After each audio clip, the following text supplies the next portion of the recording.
My name is RanDe Rogers, or Chef RanDe, as some call me, and my business is Sisters Cuisine, Sisters Caribbean Cuisine. It's located on 124th between Park and Madison in Harlem, in New York City. We've been here coming up on 25 years now. The restaurant was founded by my mother back in 1995. My family is Guyanese, they're Guyanese immigrants. We started my mother, her sister, and one of her nieces. Her and her sisters collaborating to create a business and some of the best Caribbean food that anyone in the city's ever had.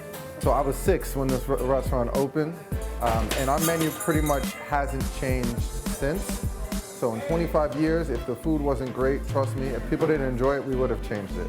But the idea was really to be a taste of the Caribbean. So we have a lot of traditional Guyanese dishes, but also we do some traditional Jamaican, Trinidadian as well, and we do some traditional Southern dishes. So that's why we say we're Caribbean and soul food. We have a stronger cultural grounding in both Indian cuisine, which most people know Indians known for their powerful spices and flavors, as well as a lot of South American cuisine, which is a little bit more diverse in its ingredients, because obviously you've got a whole continent to work with versus a little island of produce. So there's a traditional Guyanese chow mein. People hear chow mein, the last thing they thinking is Caribbean food.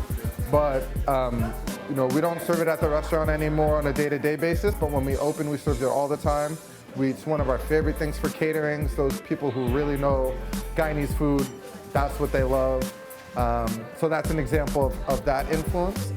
Our West Indian and the Guyanese curry is very different than a lot of the other curries that you find, versus like even a Thai curry. It's a lot more powerful in its flavor. There's a lot more kick, a lot more spice. We don't do the whole coconut cream, which I really think flattens it in a lot of Asian curries. So those are 2 examples of how those old and globally remote cultures have drastically influenced that of Guyana. We really want it to be a taste of the Caribbean, something that's truly authentic when someone comes here and experiences it. And I think that, we've achieved that, or we wouldn't be here as long as we've been. We don't advertise, we don't sell beer and wine. I know we got a lot of famous chefs that come in, we got a lot of famous actors that come in. Our food is our saving grace. That's for sure. Quality. 3 hours. Fresh ingredients, a home-cooked meal. So our most popular sellers are definitely the oxtails and the curry chicken roti, and our vegetable plates and our vegetable rotis. Those 3 are definitely our most popular items. And so when we opened, one of our main customers was actually Rastafarians, which is pretty funny because now the whole market is sort of trended towards veganism and all of these things. We've been doing that since '95 because that's who was coming in our door, and that's what they expected. Our vegetables are banging. They're really flavorful. We've got a great variety. None of them have any dairy in them, so it's very accessible and very on trend. When it comes to the oxtails, we just cook it better than everybody else. There are a couple things where it's just like, when you're doing it better, you're doing it better.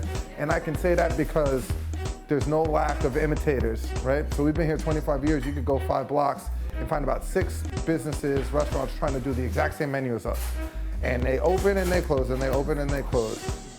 Because we show the care, we take the time, and we make sure to do it right, and our customers come first. In this restaurant, my restaurant, is absolutely gorgeous, but I really cannot take any credit for it. So my mother is the aesthetic genius when it comes to our look.